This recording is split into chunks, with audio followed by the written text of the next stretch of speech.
मैं आप सबको बताना चाहता हूं कि इमरान खान की 6 गाड़ियां छीनी गई हैं जो उनकी सिक्योरिटी की थी। चीफ जस्टिस साहब आपसे भी दरख्वास्त है, चीफ जस्टिस साहब इस्लामाबाद आपसे भी दरख्वास्त है, चीफ जस्टिस साहब लाहौर हाई कोर्ट आपसे भी दरख्वास्त है।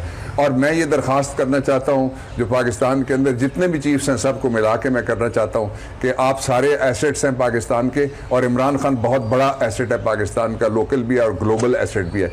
इस एसेट को बचाना बहुत ज़रूरी है और अना के पहाड़ से नीचे आना बहुत ज़रूरी है। उसके पास कोई सिक्योरिटी इस वक्त मौजूद नहीं है, तो मांगे तांगे की गाड़ियों में इस तरह की शख्सियत का और इतनी बड़ी पार्टी के लीडर का सफ़र करना, बाकी सारी पॉलिटिक्स चलती रहेगी लेकिन उनकी पर्सनल सिक्योरिटी के ऊपर कोई कॉम्प्रोमाइज़ ना किया जाए। That is an SOS message which I am delivering to the entire world and entire PTI, entire nation and all the institutions who are responsible for the security and the safety of the citizens of Pakistan and the land of Pakistan.